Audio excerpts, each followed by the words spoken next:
y vamos a repasar un poco y observar un poco lo que son los métodos estocásticos, en particular el método Monte Carlo y algunas técnicas probabilísticas, ¿ya? El día miércoles les voy a mostrar un campo de aplicación. Bueno, ¿qué es lo que tenemos hasta ahora? Bueno, hemos visto las 6 unidades, desde el error a la resolución de ecuaciones diferenciales. Por problema el audio me avisan. Y lo que vamos a ver hoy día son los métodos estocásticos y probabilísticos, donde vamos a alcanzar a ver todos estos puntos que se comentan acá. ¿Ya? Ya. Bueno, la generación de números aleatorios se ocupan eh, unos algoritmos que se llaman generadores de números aleatorios. Y principalmente para qué se utilizan, bueno, es para lo que está marcado en azul, que principalmente para efectos de simulación, ¿ya? También se ocupan para realizar muestreo, bueno, análisis numérico cuando uno evalúa ciertas integrales, ciertas funciones, y para comparar métodos, como el método que mostré en la clase pasada, donde estaba el método Monte Carlo y se comparaba con un método numérico.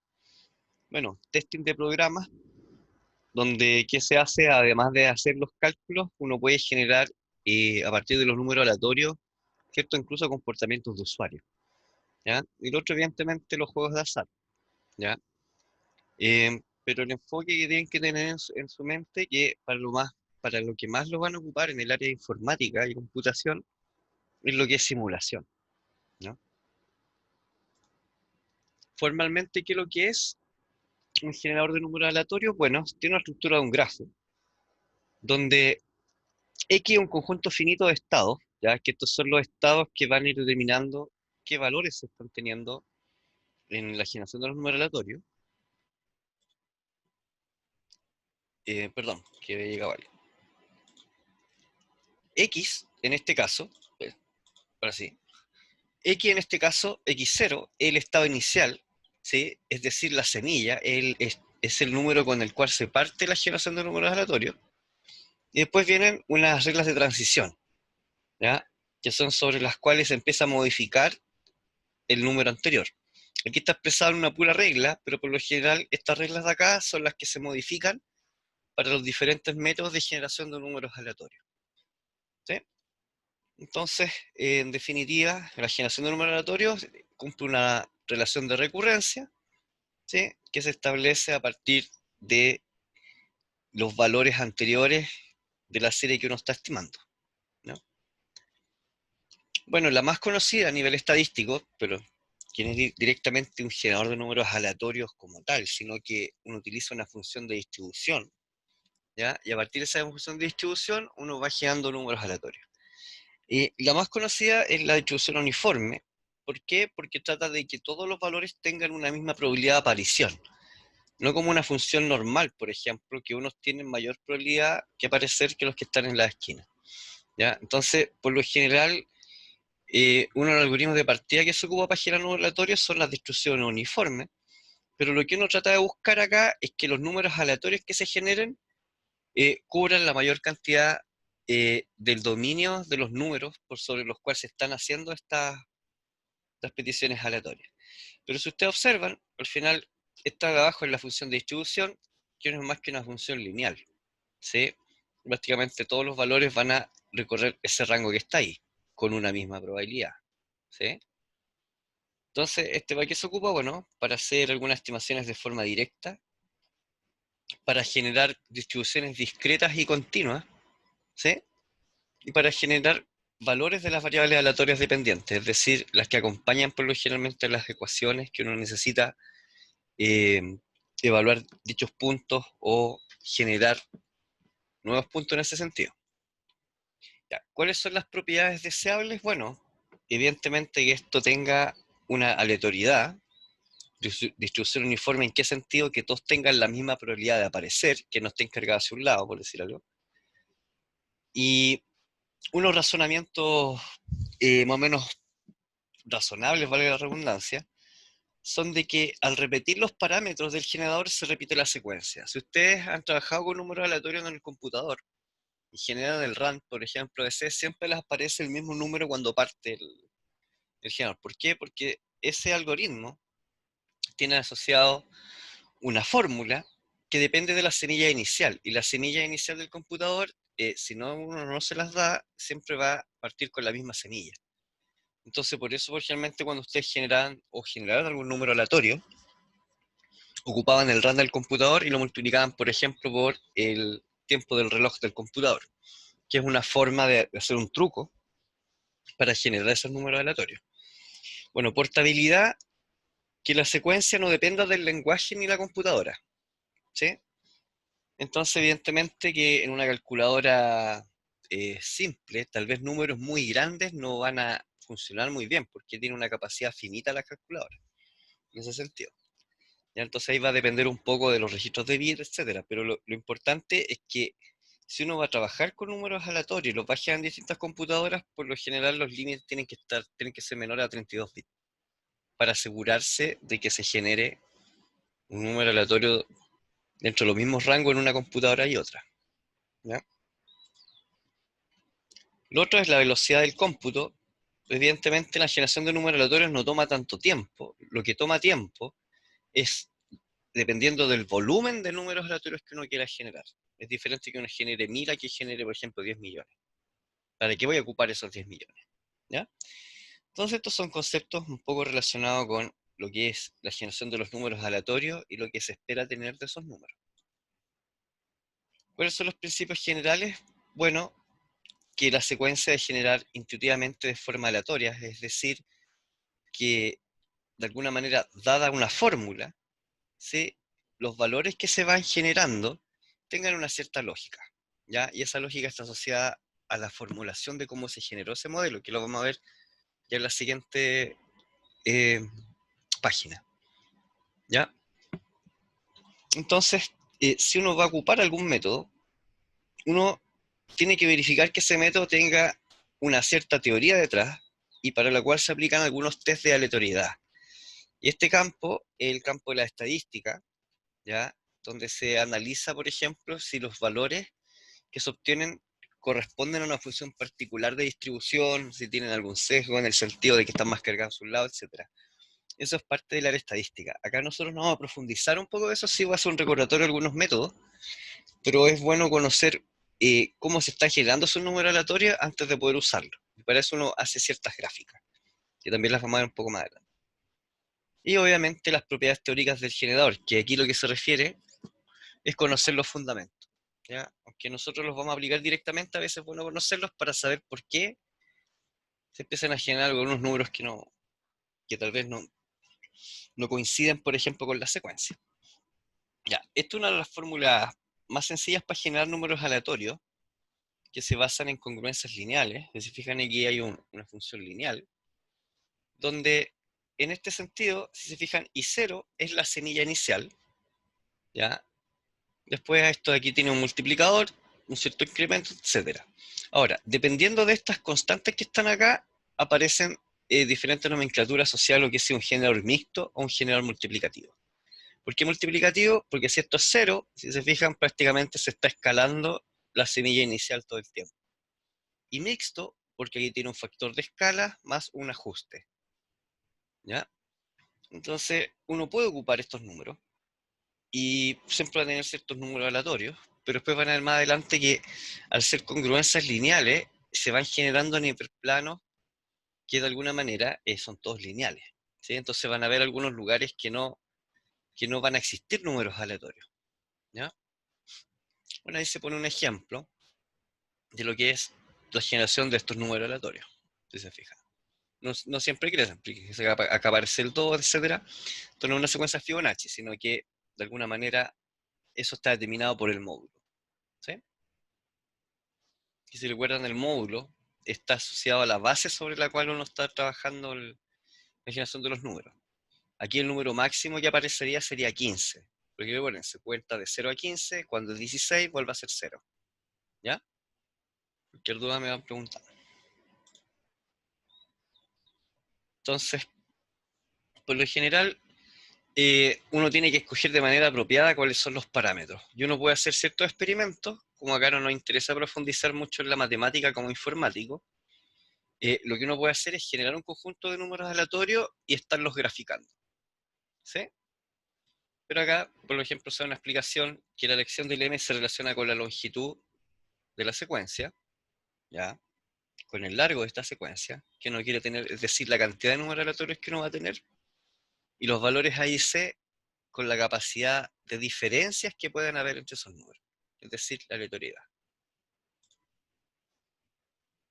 Acá, en razón de lo mismo, ¿ya? Por ejemplo, esta formulación que está acá verifica esta relación de recurrencia que aparece acá abajo. Entonces, estas dos al aplicarse son equivalentes, ¿ya? Pero fíjense que ahí trabajo directamente con otra nomenclatura. Hay una demostración que uno llega de esto a esto. Por eso les muestro que son formas diferentes de poder aplicar el mismo método. Ya. Desventajas de estos generadores, bueno, si se observan las imágenes que están a la derecha, al ser lineales, hay ciertos espacios que no son cubiertos por los números aleatorios. Entonces, por eso estos se consideran que son números pseudo aleatorios. No son aleatorios en plenitud. Evidentemente que si uno aumenta el m, ¿ya? O la cantidad de puntos, va a llegar un momento en que se va a llenar esto. Pero tiene que pasar muchas iteraciones para que se llene este plano. Entonces, por ejemplo, unas malas generaciones aleatorias son estas tres que están acá. Porque aquí hay un gran número de valores que nunca son utilizados. Lo mismo pasa acá, ¿ya? Entonces, esto es más o menos lo que se quiere mostrar un poco de cuáles son las desventajas de estos generadores aleatorios, ¿sí? Ya. Y aquí digo para valores de n más grandes.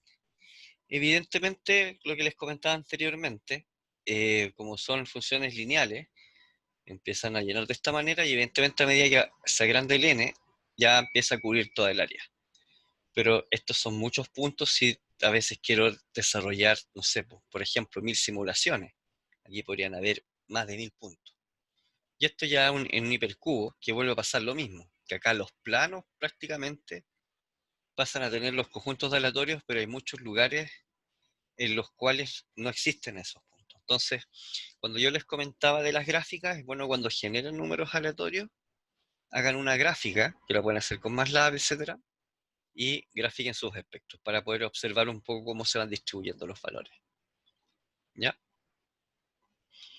Bueno, aquí aparecen algunas tips de que, por ejemplo, estos generadores de alta dimensión, cuando uno ocupa altos valores, pueden ser un buen generador, pero se refiere específicamente a ese que está ahí, a un número bastante grande. Y las multiplicaciones, y aquí aparece algo importante, que las multiplicaciones superan el rango de 32 bits. Entonces, si uno va a aplicar estas escalas, tiene que considerar que la arquitectura sobre la cual estamos trabajando soporte una arquitectura superior a 32 bits, ¿ya? Aconsejablemente 64. Porque si la multiplicación de números de esta cantidad de bits, evidentemente, va a aumentar la cantidad de bits a mayor de 32. ¿Ya? Aquí existen otros algoritmos que se los dejo ahí planteados, ¿no? Para aprenderlos, pero de alguna manera se empiezan a aplicar algunas mejoras a los que vimos en, en las hojas anteriores, ¿ya? Donde está el algoritmo de Shrake, el generador rancero, ¿ya? Que no puede aplicar estas fórmulas. Fíjense que aquí directamente aplica el módulo sobre la semilla, ¿ya?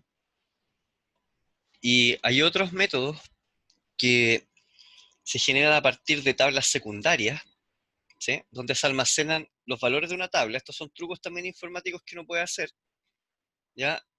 Y la salida de esa, o sea, perdón, la lectura de esa tabla se utiliza como base para volver a escoger un número, ¿sí?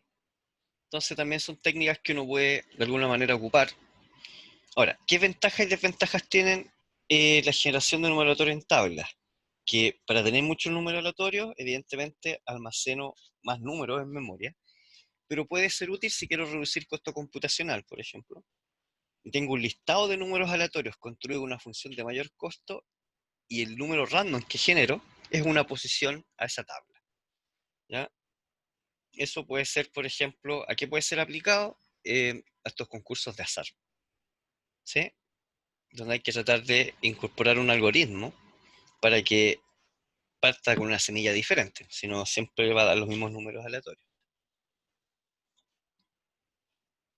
Combinación de generadores. Esta es una tendencia un poquito más recomendable, ¿ya? Donde se hacen estas combinaciones. Si recuerdan, al inicio les comenté que una vez se generaba el random en C o en otro lenguaje, y uno multiplicaba por el reloj de la computadora. ¿Por qué? Porque el reloj de la computadora siempre es diferente. Es un número entero. Recuerden que el reloj trabaja en números enteros, pero muy grandes.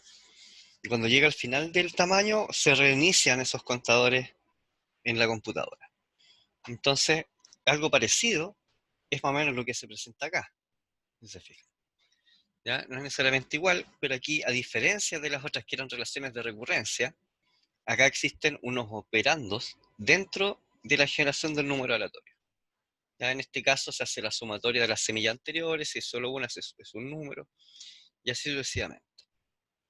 Y si ustedes observan esto es prácticamente una variable aleatoria uniforme discreta. ¿Ya? Es otra forma de generar números aleatorios, que se parece mucho, de alguna manera, a los valores que le va a dar la función uniforme. ¿Ya? Bueno, ahí se pone el ejemplo de que se tiran dos dados, dos veces dos aleatorios, y después se realiza una operación del módulo. Bueno, acá, si se fijan en esta imagen, este sí presenta un mayor grado de aleatoriedad, que no se ve esa linealidad que aparecía con los otros métodos. ¿Ya? Entonces, si alguna vez ustedes van a ocupar estas técnicas de generación de número aleatorio, vayan directamente a buscar métodos de combinación de generadores de números aleatorios, para llegar a cosas como esta que se presentan aquí. Bueno, existen otros que son continuaciones de los anteriores, pero que combinan ciertas técnicas, ¿ya? Como el generador RAN2, que utiliza dos generadores congruenciales, si se fijan, mezcló los dos, lo mezcla con una tabla de posiciones, que era el método que vimos hace dos slides anteriores, y después va haciendo las combinaciones lineales de esos dos valores que se fueron generando, ¿ya? Y ahí hay unos ejemplos de cálculo, para un número aleatorio y para el otro, ¿ya?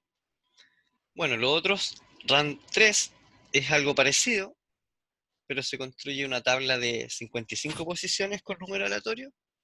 Después se recorren esas tablas y se van generando esos números aleatorios dependiendo de la posición donde van cayendo. Estas nomenclaturas las van a encontrar en las librerías, por lo general de números random. MATLAB creo que también las trae.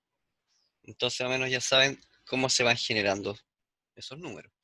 En la práctica, si se fijan, no son algoritmos tan complicados, pero todos incorporan el uso del módulo y la capacidad numérica de la máquina.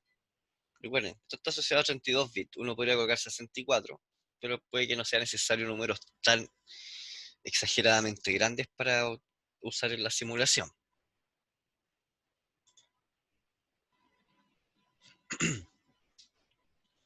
Ya.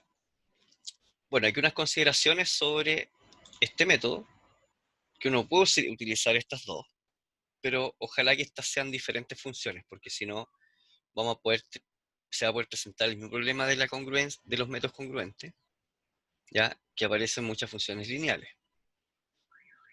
Bueno, utilizar el módulo de 32 bits, ya, que es el ejemplo que está acá abajo, para trabajar sobre toda la serie, ¿sí? Pero ojo, siempre pensando en la arquitectura. Esos son como los únicos dos consejos que tal vez son los más relevantes. El uso de números primos, generalmente se utiliza como son números únicos y no son divisibles por más que por el mismo y por uno. Los números primos dan otras propiedades los saltos, ¿ya? Pero yo creo que consideren la atención en esto que está acá y esto que está acá, que los generadores tienen que ser de estructuras diferentes, o sea, que no sean el mismo algoritmo. Eso es lo que está explicando acá arriba. Ya, sobre otros generadores, bueno, ustedes conocen Fibonacci, ¿ya? Que se va generando, más que número aleatorio, va generando una secuencia, que va creciendo siempre en el tiempo, pero todos sus números son diferentes, ¿ya?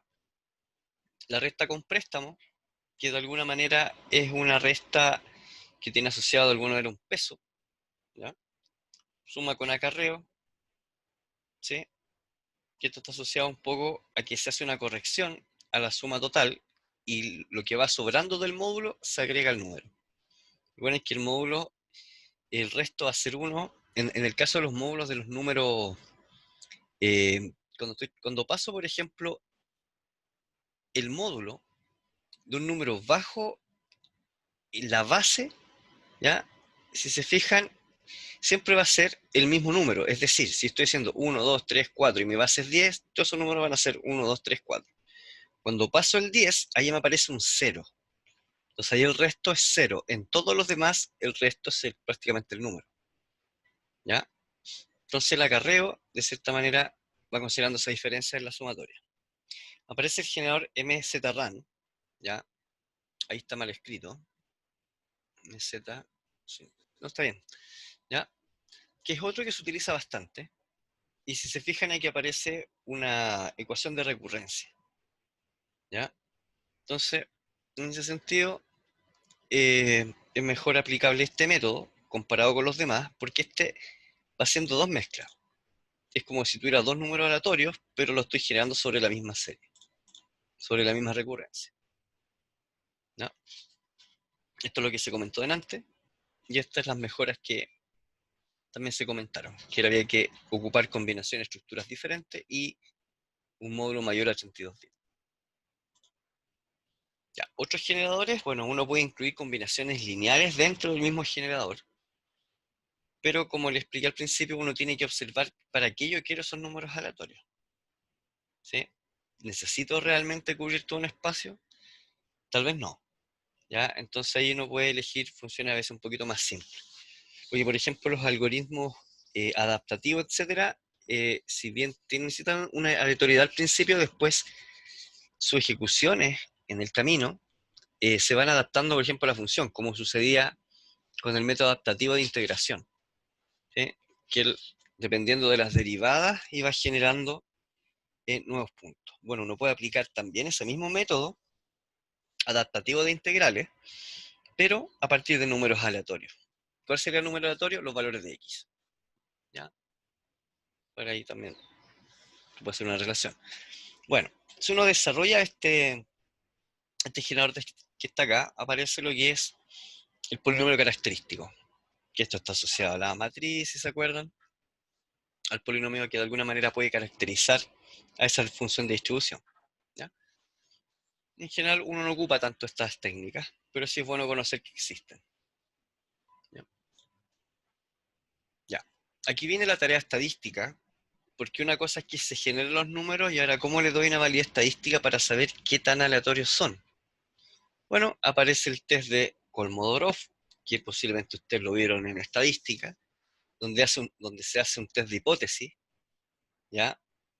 Para asumir que, por ejemplo, F0 va a ser la función de distribución hipotética y lo que nosotros queremos de alguna manera obtener es si existe una distribución de datos que representa los datos de origen, ¿sí? Y ahí hay muchas distribuciones, y si los datos no corresponden a ninguna, posiblemente se están más pareciendo a un uniforme que a otra función, ¿ya?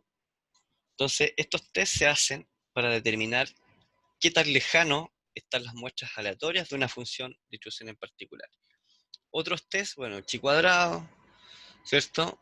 Contra esta aleatoriedad donde aparece el test de rachas, y otros que se llaman contraste de pares consecutivos no solapados. Entonces, estas técnicas, por lo general, usted los ve en los cursos de estadística. Entonces hay que retroceder un poco a los libros para repasar lo que son las funciones de distribución de probabilidad. Ya. En relación a los números aleatorios, aparece el método de simulación Monte Carlo, que lo que usa el método de simulación Monte Carlo como base ocupa números aleatorios y la teoría de la probabilidad. ¿Ya? Nosotros vimos un ejemplo la semana pasada de cómo los fotones viajaban por la materia, pero uno quería de alguna manera simular millones de fotones y sus trayectorias. Bueno, el método Monte Carlo ingresa ahí. ¿En qué sentido? Que era para generar las rutas de los fotones asociadas a ciertas probabilidades.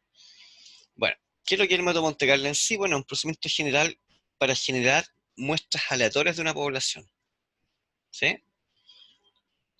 Cuando uno utiliza el método Monte Carlo para optimizar o buscar óptimo de funciones, etcétera, incluso para estos cálculos integrales, uno ocupa el valor anterior, o mejor dicho, todo el conjunto de datos que se generaron de forma aleatoria y en siguientes iteraciones uno vuelve a ocupar esos valores para evaluar, por ejemplo, una función.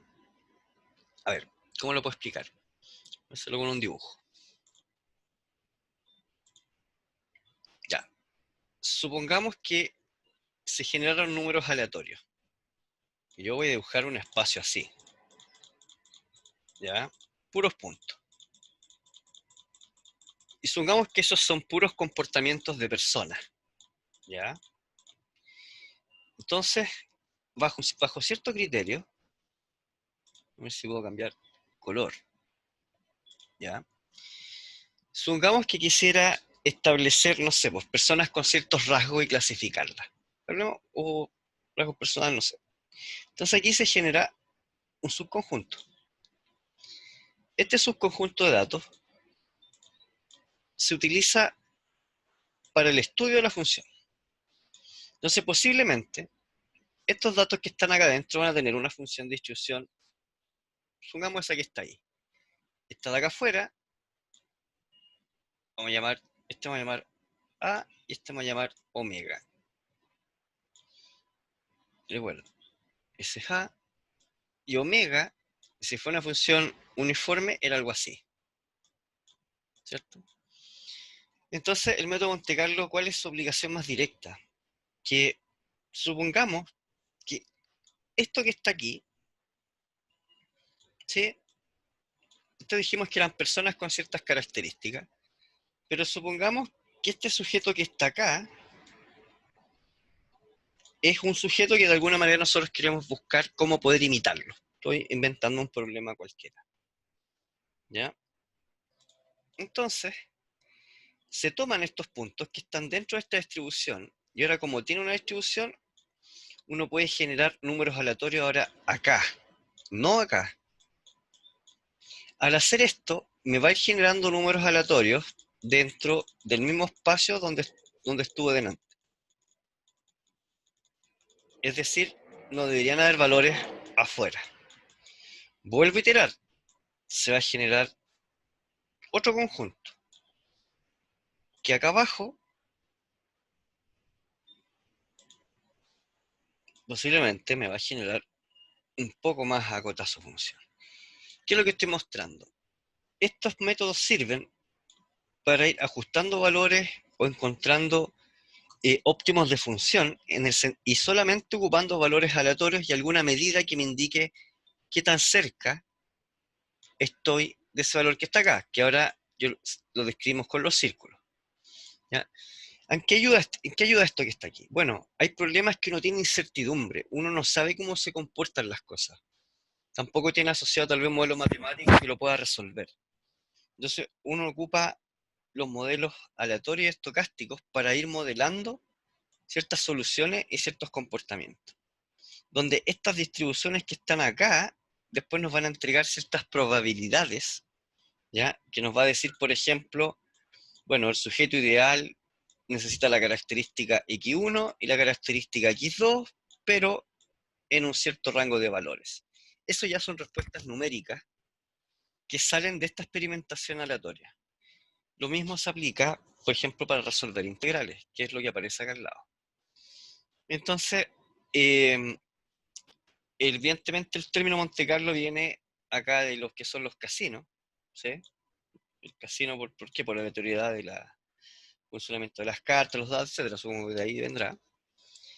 Y se ocupa generalmente para evaluar expresiones que son complejas de resolver. ¿A qué se refiere a expresiones complejas que por lo general no tienen una resolución analítica? Incluso la numérica es difícil de abordar. Y otras que son difíciles de evaluar según su exactitud. Acá yo les puse un ejemplo bien general. En la próxima clase yo les voy a explicar un ejemplo con genética poblacional que parte de un problema bastante complejo, pero aplicando un método bastante sencillo, entre comillas, uno puede de alguna manera validar hipótesis de solamente algunas ideas y algunas pistas que nos da, no sé, la naturaleza, por decirlo. Ya, ya. Unos ejemplos clásicos que ustedes van a ver, bueno, es la aproximación de pi, pero nosotros nos vamos a enfocar a lo que es el cálculo de las integrales. ¿Ya? Por ejemplo,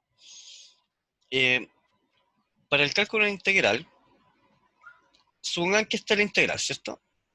O la función. Uno podría generar cierta cantidad de números aleatorios, ¿sí? Para poder empezar a agregar estas líneas así a la integral. La pregunta, ¿cuántos números aleatorios tengo que ocupar para poder llenar esa integral en plenitud? Evidentemente, ese procedimiento me va a quedar como una cosa así, que pueden ser muchos los valores que se tienen que ocupar, es decir, prácticamente infinitos valores de x para tener integral exacta, ¿ya?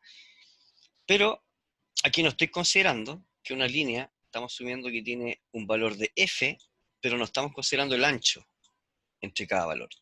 Entonces, una manera es ir generando cálculos integrales por trozos, intervalos, así, y se genera el número aleatorio de acá y de acá. Se calcula la integral y después se agrega la sumatoria, que se ve un poquito más en este dibujo que está acá abajo. Entonces, ¿cómo se puede definir esto? Bueno, dada una variable aleatoria x, ¿cierto? Con densidad f, que es una función de densidad que nosotros podemos agregar, existe una función aleatoria, g de x, que es el valor, que va a ser la esperanza de g de x. Es decir, la esperanza, recuerden, es la integral de la función, ¿ya? Multiplicado por su probabilidad, ¿ya? Entonces, supongamos que los valores aleatorios que vamos a ocupar están entre 0 y 1, es decir, una integral definida entre 0 y 1, de los valores. Entonces, uno puede decir que el promedio, la esperanza, el promedio de esa integral g, ¿sí? La esperanza de esa integral g, puede ser la sumatoria de muchos valores aleatorios de esa función dividido por n. Entonces aquí lo que me está dando más o menos el área promedio, ¿sí? En otras palabras, ¿qué está pasando acá? Se generan números aleatorios, y si son 4, se suman eso y se divide por 4. Entonces ahí sí tiene un valor promedio. Evidentemente, este algoritmo es re malo si ocupo números muy chicos, ¿ya? O bien el número aleatorio que estoy generando me da siempre valores muy próximos, ¿ya? Estas técnicas en la práctica no se ocupan mucho para lo que es integración en una dimensión. Ahora recuerden que esto está en una dimensión, está el x y el y es el valor de la función, no es un f de x, ¿ya? Pero sí se puede funcionar o sea, funcionar mejor en lo que son integrales múltiples, ¿ya? Porque eso requiere mucho más cómputo que el que estamos haciendo acá, ¿ya? Ahora, ¿de qué sirve también este número aleatorio? Bueno, que uno puede obtener la descripción de la función a partir de varios números aleatorios sobre f, ¿sí? O sea, por números de x sobre f, yo no puedo obtener una función de distribución de probabilidad con algún conjunto de números aleatorios. Eso es súper útil, ¿no? Ya, un poco más formal, se entiende que la simulación Monte Carlo, al uso de números aleatorios entre una función uniforme, ¿se fijan? Para resolver ciertos problemas estocásticos. Recuerden, la estocástica es cuando la probabilidad tiene asociada una variable física o alguna condición en su generación de un número aleatorio. En el caso de las partículas, estaba lo que era la dispersión, la probabilidad de que una partícula rebotara y fuera hacia un lado, y de otro que la partícula perdiera un poco de energía al entrar de alguna manera en, en la difusión con otras partículas, ¿ya? Entonces, estas son dos probabilidades, ¿ya? Esos son los problemas estocásticos, que tienen una probabilidad asociada a la física, ¿ya? O determinísticos, en los que el paso del tiempo no juega un papel esencial, es decir, no son de alguna manera problemas que tienen asociado el tiempo, sino que solo necesitan espacio. Fíjense, yo genero estos puntos, esto no tiene un orden temporal, simplemente se están generando números aleatorios. A eso se refiere que el tiempo no juega un papel esencial en este tipo de problemas. Ya.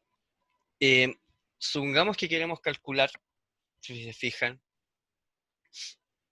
de alguna manera, cómo está descrita una función, dado unos ciertos valores de X, sobre un soporte D, recuerden, el soporte del intervalo, y una función de probabilidad cualquiera. Recuerden, esto puede ser una normal, puede ser cualquier cosa, siempre asumiendo que tenemos un plano y queremos generar números aleatorios.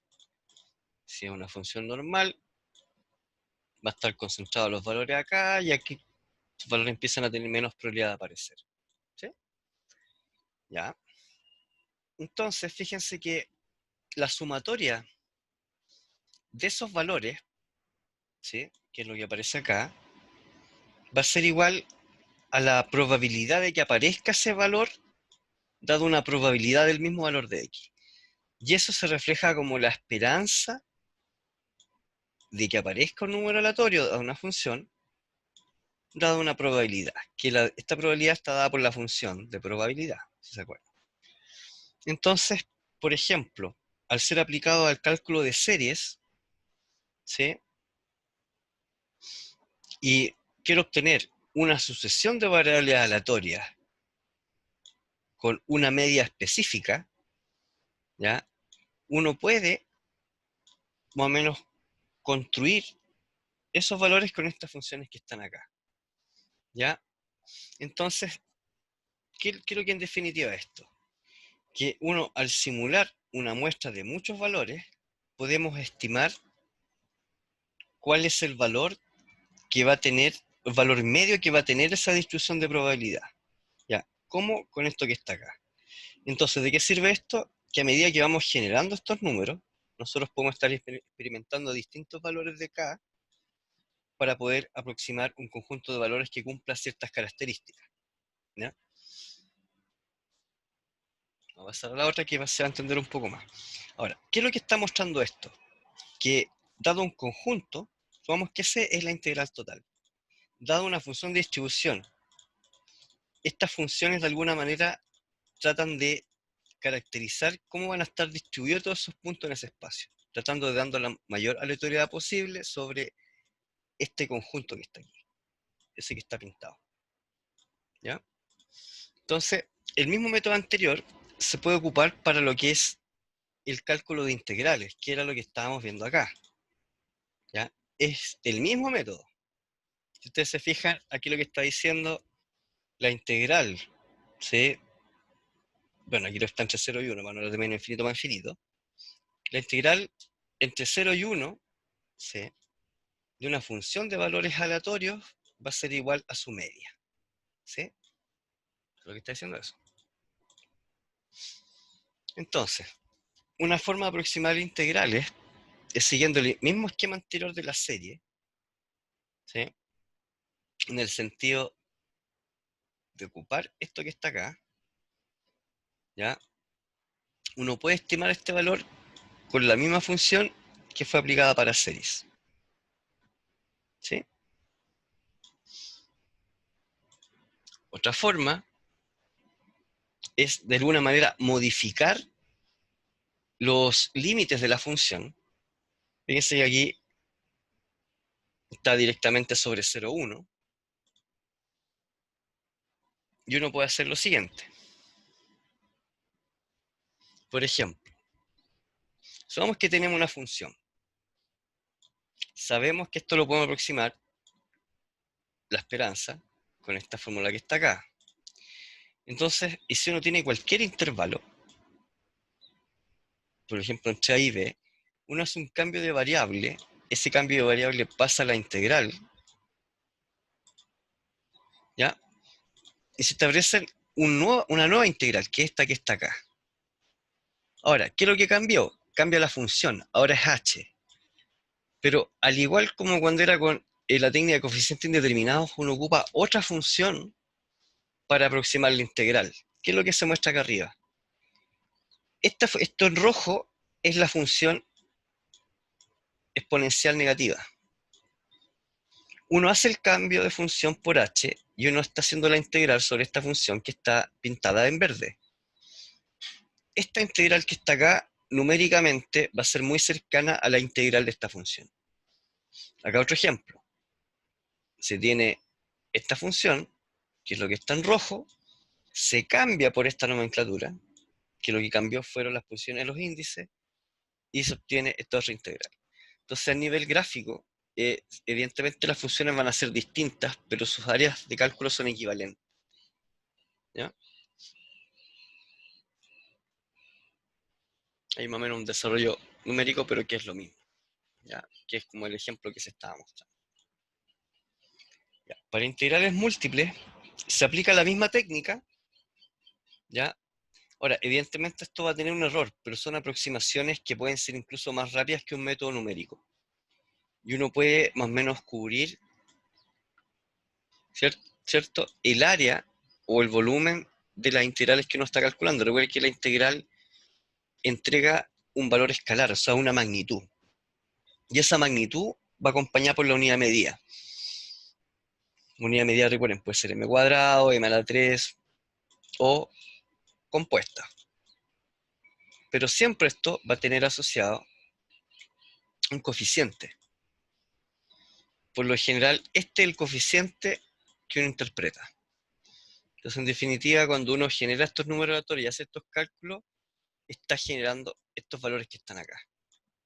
¿Ya? Y esos valores, a veces, si se cubren lo suficientemente el plano, la superficie que uno está estudiando, uno puede usarlos como muestras, por ejemplo.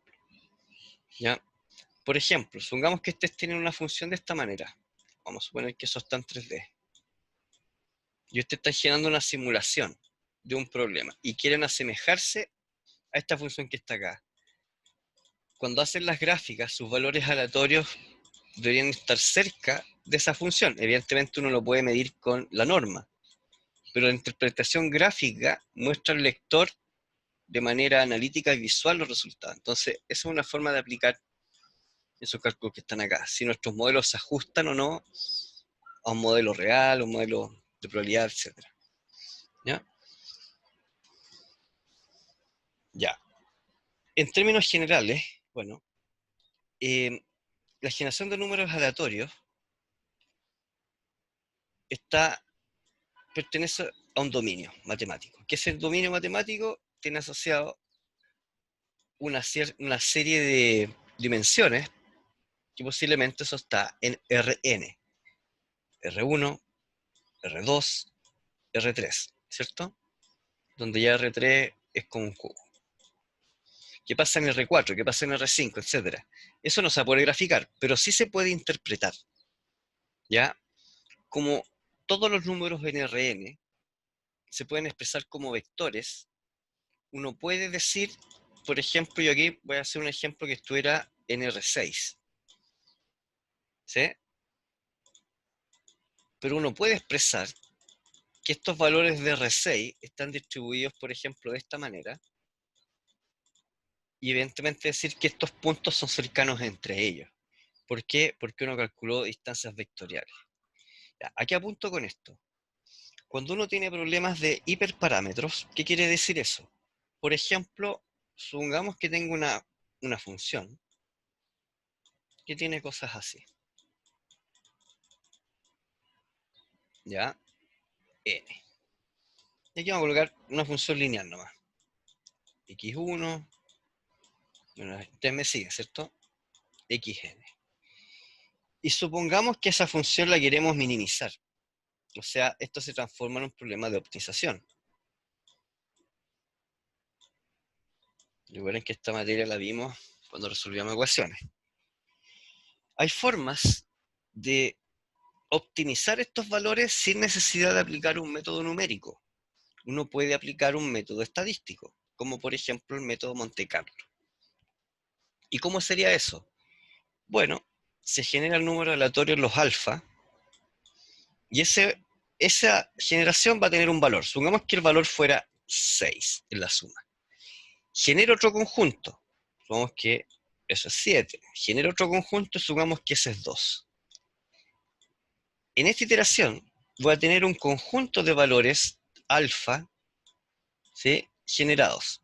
Ahora, ¿qué pasa si esta simulación la genero 1.000.000 de veces? Van a aparecer muchos 2, van a aparecer muchos 1, etc. Entonces me quedo con todas las simulaciones, ¿ya?, que tuvieron valores, por ejemplo, entre 1 y 3. ¿qué va a suceder? Los valores de alfa, si el problema está más o menos resuelto en esta iteración, de alfa 1, alfa 2, alfa 3, cada uno va a tener sus propias distribuciones. Y eso nos sirve, ahora, si una tiene una cosa así, prácticamente su valor oscila súper poco. Al hacer este algoritmo de esta manera, fíjense que ustedes también podrían resolver un sistema de ecuaciones netamente aplicando aleatoriedad. Pero quiero que tendrían que hacer acá que estas funciones que miden el mínimo sean las correctas. Norma 2, se le agrega otra cosa más como el error cuadrático medio, etc. ¿Ya? Entonces, como finalización un poco de esta unidad y de la materia así conectar a lo que han visto en las otras clases, es que cuando uno tiene cierta incertidumbre del problema o no dispone de todos los datos, ¿ya? Uno tiene que, de alguna manera, construir esos datos. Y esos datos tienen que seguir ciertas lógicas. Si no tenemos la lógica, tenemos que tener pista de para qué queremos generar esos números. ¿Sí? Entonces, para poder visualizar un poco más el campo de aplicación de esto, en la última clase que va a ser el miércoles, yo les voy a presentar 2 a 3 casos de uso que están aplicados principalmente a la física, que sería un poquito la continuación de lo que ya han visto, pero me voy a enfocar más en lo que es la simulación, y en particular un problema que se relaciona con hipótesis de genética poblacional y migración de las especies. ¿En qué sentido es interesante que ustedes conozcan estos métodos? Que si bien acá hemos visto mucha matemática en el curso, matemática aplicada, la matemática aplicada, para la redundancia, se aplica a diferentes áreas de las ciencias. Y una de las cosas que tiene la ciencia es responder a preguntas e interrogantes que nunca hemos resuelto como humanos, ya desde la migración de las especies, el eslabón perdido, etc. Entonces, hay formas matemáticas en las que uno mezcla cierta información genética, por ejemplo, que esto se relaciona con bioinformática, y ciertas hipótesis que uno puede generar, ya sea como experto, no experto o con algunas evidencias. Yo les voy a comentar un poco de la migración de las especies de las algas chilenas, el güiro, ¿ya? Y hay ciertos tipos de güiro. ¿Por qué es importante el güiro? Porque son combustibles renovables, ya no son combustibles fósiles. Entonces, el saber de cómo migran las especies, aparte de uno responder cosas científicas, si uno de alguna manera es acertado en nuestra hipótesis, uno puede de alguna manera tener hipótesis más válidas del futuro. Es como responder calentamiento global, etcétera, ¿ya? Y se dan cuenta que de procedimientos tan simples como generar números aleatorios y uno preocuparse bien de cómo medir estas distancias, prácticamente la gama de solución de problemas crece un montón. Entonces, lo que uno se preocupa en estos métodos, más que la generación del número aleatorio, es cómo utilizo esos números aleatorios y cómo mido esas distancias. ¿Ya? Otro ejemplo, donde se está aplicando harto esto hace hartos años, el Instituto Max Planck, que es uno de los institutos más importantes del mundo en física, ya hace muchos años pasaron a generar tesis incluso con Deep Learning. Ellos toman los datos y a partir de los datos generan las hipótesis y después se dedican a comprobarlas con los mismos datos, etc. Es un cambio de paradigma en cómo se han generado las hipótesis durante los últimos 200 años. Que las tesis, por lo general, uno planteaba un problema científico y de alguna manera lo trataba de ir resolviendo en el camino a medida que las pruebas iban apareciendo, etc. Y puede que en el final del camino la tesis cambiaba. Bueno, eso ha cambiado. ¿Por qué? Porque, por ejemplo, la ciencia de datos, el procesamiento de datos con deep learning, machine learning, etcétera, está permitiendo encontrar información que a veces no era directamente observada por los investigadores. Entre otras cosas, comportamiento de hoyos negros, ¿sí? Algunas masas interestelares, etcétera, que si bien no tenemos los números exactos, tenemos pistas. Ya, pues, esas pistas son las que están alrededor, que nos ayudan un poquito a ir midiendo mejor estas distancias, ¿ya? Y ese yo diría que es como el punto fuerte del uso Monte Carlo y la generación de números aleatorios aplicados a simulación. Porque con la simulación uno empieza a probar ciertas hipótesis. Entonces lo que vamos a ver el miércoles es, en la continuación que les comenté ahora, pero ya con un ejemplo un poquito más aplicado y con algunos gráficos no tan desastrosos como esto que está ahora, ¿ya? Y ahí cerramos lo que es la materia del curso.